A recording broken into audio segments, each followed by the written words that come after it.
And the Lord spake unto Moses and to Aaron, saying unto them, Speak unto the children of Israel, saying, These are the beasts which ye shall eat among all the beasts that are on the earth. Whatsoever parteth the hoof and is cloven-footed and cheweth the cud among the beasts, that shall ye eat.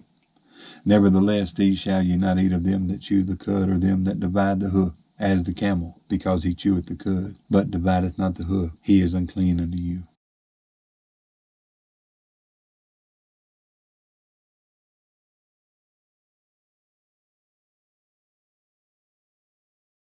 And the hare, because he cheweth the cud, but divideth not the hoof, he is unclean unto you.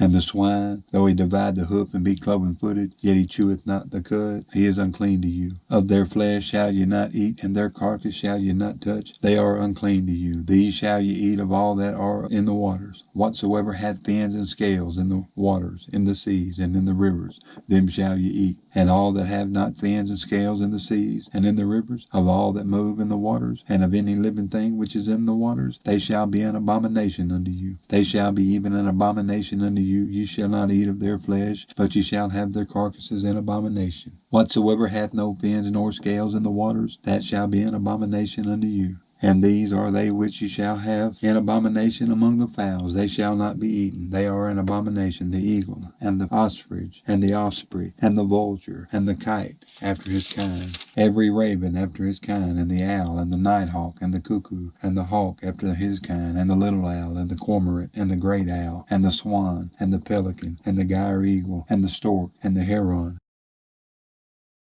her kind, and the lapwing, and the bat. All fowls that creep, going upon all fours, shall be an abomination unto you. Yet these may ye eat: of every flying creeping thing that goeth upon all four, which have legs above their feet, to leap withal upon the earth. Even those of them you may eat: the locust after his kind, and the bald locust after his kind, and the beetle after his kind, and the grasshopper after his kind. But all other flying creeping things which have 4 feet shall be an abomination unto you, and for these you shall be unclean. Whosoever toucheth the carcass of them shall be unclean unto the even, and whosoever beareth aught of the carcass of them shall wash his clothes and be unclean unto the even. The carcasses of every beast which divided the hoof and is not cloven-footed, nor cheweth the cud, are unclean unto you. Every one that toucheth them shall be unclean. And whatsoever goeth upon his paws among all manner of beasts that go on all four, those are unclean unto you. Whoso toucheth their carcass shall be unclean unto the even, and he that beareth the carcass of them shall wash his clothes and be unclean unto the even. They are unclean unto you. These also shall be unclean unto you among the creeping things that creep upon the earth: the weasel, and the mouse, and the tortoise after his kind, and the ferret, and the chameleon, and the lizard, and the snail, and the mole. These are unclean to you among all that creep. Whosoever doth touch them when they be dead shall be unclean unto the even. And upon whatsoever any of them when they are dead doth fall, it shall be unclean, whether it be any vessel of wood, or raiment, or skin, or sack. Whatsoever vessel it be wherein any work is done, it must be put in the water, and it shall be unclean unto the even, so it shall be cleansed. And every earthen vessel wherein any of them falleth, whatsoever is in it shall be unclean, and you shall break it. Of all meat which may be eaten, that on which such water cometh, shall be unclean, and all drink that may be drunk in every such vessel shall be unclean. And everything whereupon any part of their carcass falleth shall be unclean, whether it be oven or ranges for pots. They shall be broken down, for they are unclean, and shall be unclean unto you. Nevertheless, a fountain or pit wherein there is plenty of water shall be clean, but that which toucheth their carcass shall be unclean. And if any part of their carcass fall upon any sowing seed which is to be sown, it shall be clean. But if any water be put upon the seed, and any part of their carcass fall thereon, it shall be unclean unto you. And if any beast of which you may eat die, he that toucheth the carcass thereof shall be unclean unto the even. And he that eateth of the carcass of it shall wash his clothes and be unclean unto the even. He also that beareth the carcass of it shall wash his clothes and be unclean unto the even. And every creeping thing that creepeth upon the earth shall be an abomination: it shall not be eaten. Whatsoever goeth upon the belly, and whatsoever goeth upon all four, or whatsoever hath more feet among all creeping things that creep upon the earth, them you shall not eat, for they are an abomination. You shall not make yourselves abominable with any creeping thing that creepeth, neither shall you make yourselves unclean with them, that you should be defiled thereby. For I am the Lord your God. You shall therefore sanctify yourselves, and you shall be holy, for I am holy. Neither shall you defile yourselves yourselves with any manner of creeping thing that creepeth upon the earth. For I am the Lord that bringeth you up out of the land of Egypt to be your God. Ye shall therefore be holy, for I am holy. This is the law of the beast, and of the fowl, and of every living creature that moveth in the waters, and of every creature that creepeth upon the earth, to make a difference between the unclean and the clean, and between the beast that may be eaten and the beast that may not be eaten. And the Lord spake unto Moses, saying, Speak unto the children of Israel, saying, If a woman have conceived seed and born a man-child, then she shall be unclean 7 days. According to the days of the separation for her infirmity shall she be unclean. And in the 8th day the flesh of his foreskin shall be circumcised, and she shall then continue in the blood of her purifying 33 days. She shall touch no hallowed thing, nor come into the sanctuary, until the days of her purifying be fulfilled. But if she bear a maid child, then she shall be unclean 2 weeks, as in her separation, and she shall continue in the blood of her purifying 66 days. And when the days of her purifying are fulfilled, for a son or for a daughter, she shall bring a lamb of the first year for a burnt offering, and a young pigeon or a turtle dove for a sin offering, unto the door of the tabernacle of the congregation, unto the priest, who shall offer it before the Lord, and make an atonement for her, and she shall be cleansed from the issue of her blood. That is the law for her that hath borne a male or a female. And if she be not able to bring a lamb, then she shall bring 2 turtles or 2 young pigeons, the one for the burnt offering, and the other for a sin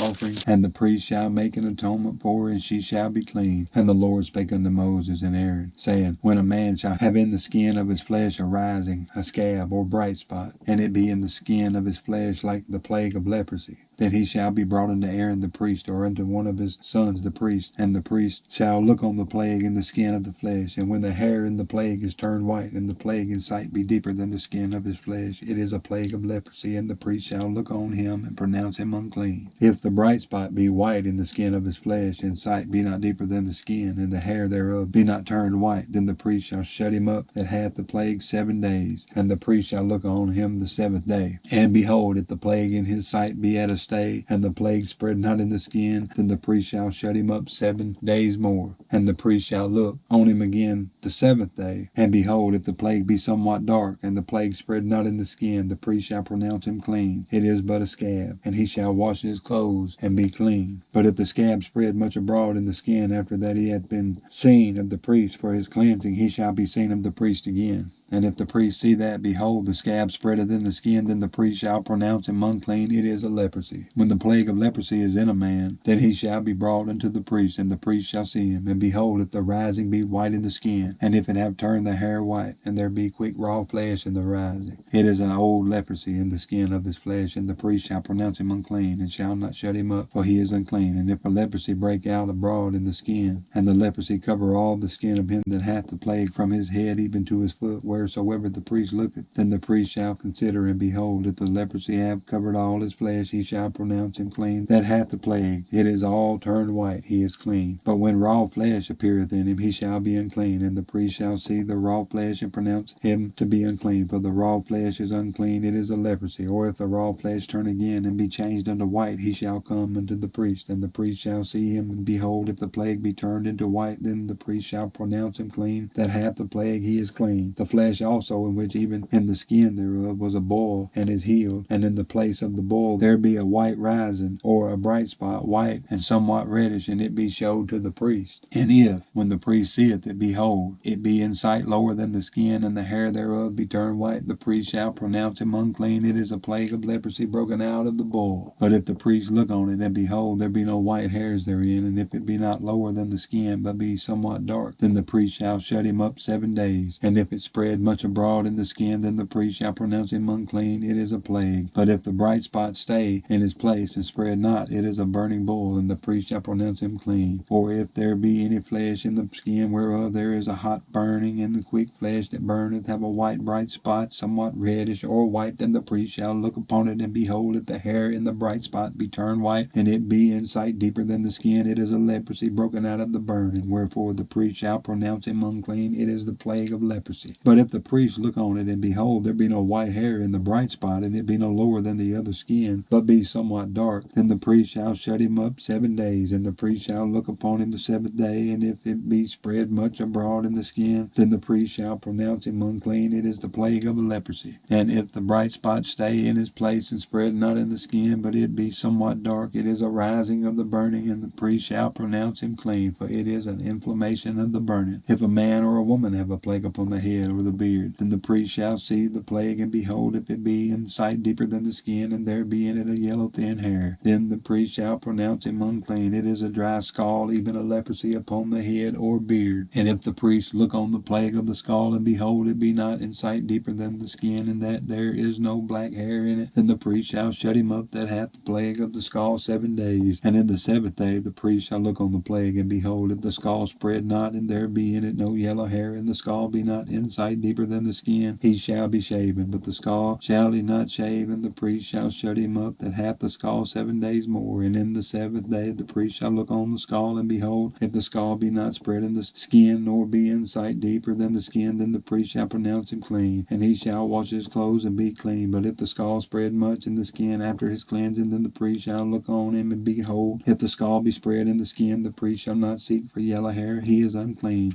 But if the scald be in his sight at a stay, and that there is a black hair grown up therein, the scald is healed, he is clean, and the priest shall pronounce him clean. If a man also or a woman have in the skin of their flesh bright spots, even white bright spots, then the priest shall look, and behold, if the bright spots in the skin of their flesh be darkish white, it is a freckled spot that groweth in the skin, he is clean. And the man whose hair is fallen off his head, he is bald, yet is he clean. And he that hath his hair fallen off from the part of his head toward his face, he is forehead bald, yet is he clean. And if there be in the bald head or bald forehead a white reddish sore, it is a leprosy sprung up in his bald head or his bald forehead. Then the priest shall look upon it, and behold, if the rising of the sore be white reddish in his bald head or in his bald forehead, as the leprosy appeareth in the skin of the flesh, he is a leprous man, he is unclean. The priest shall pronounce him utterly unclean, his plague is in his head. And the leper in whom the plague is, his clothes shall be rent, and his head bare, and he shall put a covering upon his upper lip, and shall cry, unclean, unclean. All the days wherein the plague shall be in him, he shall be defiled, he is unclean, he shall dwell alone. Without the camp shall his habitation be. The garment also that the plague of leprosy is in, whether it be a woolen garment or a linen garment, whether it be in the warp or woof or linen or of woolen, whether in a skin or in anything made of skin. And if the plague be greenish or reddish in the garment or in the skin, either in the warp or in the woof or in anything of skin, it is a plague of leprosy, and shall be showed unto the priest. And the priest shall look upon the plague, and shut up it that hath the plague 7 days. And he shall look on the plague on the 7th day. If the plague be spread in the garment, either in the warp or in the woof or in a skin or in any work that is made of skin, the plague is a fretting leprosy, it is unclean. He shall therefore burn that garment, whether warp or woof, in a woolen or in linen or anything of skin wherein the plague is, for it is a fretting leprosy, it shall be burnt in the fire. And if the priest shall look, and behold, the plague be not spread in the garment, either in the warp or in the woof or in anything of skin, then the priest shall command that they wash the thing wherein the plague is, and he shall shut it up 7 days more. And the priest shall look on the plague after that it is washed, and behold, if the plague have not changed his color, and the plague be not spread, it is unclean. Thou shalt burn it in the fire. It is a fret inward, whether it be bare within or without. If the priest look, and behold, the plague be somewhat dark after the washing of it, then he shall rend it out of the garment, or out of the skin, or out of the warp, or out of the woof. And if it appear still in the garment, either in the warp, or in the woof, or in anything of skin, it is a spreading plague. Thou shalt burn that wherein the plague is with fire. And the garment, either warp or woof, or whatsoever thing of skin it be, which thou shalt wash, if the plague be departed from them, then it shall be washed the 2nd time, and shall be clean. This is the law of the plague of leprosy in a garment of woolen or linen, either in the warp or woof, or anything of skins, to pronounce it clean or to pronounce it unclean.